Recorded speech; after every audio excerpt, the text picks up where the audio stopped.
Good morning, ladies and gentlemen. We got him. On the evening of September 11th, a family member of Tyler Robinson reached out to a family friend who contacted the Washington County Sheriff's Office with information that Robinson had confessed to them or implied that he had committed the incident. All right, joining us now is Utah Attorney General Derek Brown, whose office is coordinating closely with federal partners on this case. AG, good to see you. We are following this in terms of police work, in terms of getting closure, starting that process. This is good news in terms of the community stepping up, the evidence that was acquired thus far. Just overall thoughts on that press briefing I'm sure you were paying close attention to.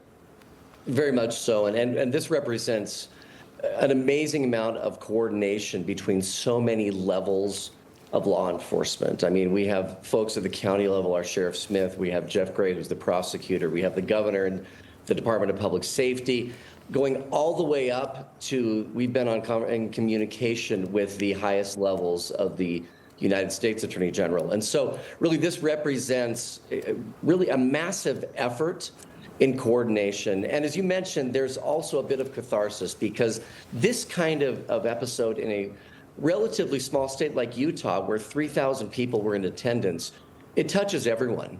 Everybody knows someone who was there. I have close family members who, in the middle of law enforcement calls and what I've been doing, I've also been on the phone with, working them through the emotions of witnessing not only someone being shot, but the aftermath, people scattering and hiding in classrooms and that sort of thing. And so really, I think this is a moment where collectively as a state, we can now breathe. And those of us on the law enforcement side of the equation can now put our heads together, make sure that our coordination is such that we bring this individual to justice. Yeah, it's a Friday, Attorney General. We've got the weekend ahead of us. 3 days for charging documents to be filed, according to the governor. What is next for you here in this process?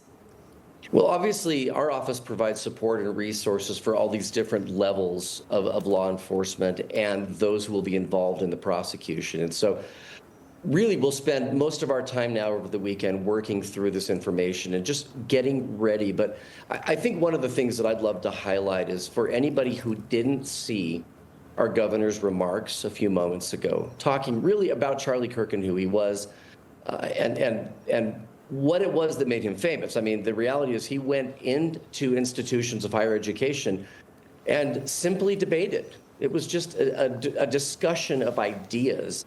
And so I hope that those of you who have, anybody who hasn't seen the press conference will listen to our governor's message and talking about how we can disagree in a way that is not just workable, but brings us together. I think we've reached an inflection point in our society where it's so critical that we learn how to disagree agreeably. I think to some degree we may have lost the art of disagreeing with each other. And so my hope is that that's where we can move as a society. And obviously my office as the Attorney General here in Utah will be focused on what is critical, and that is bringing this individual to justice.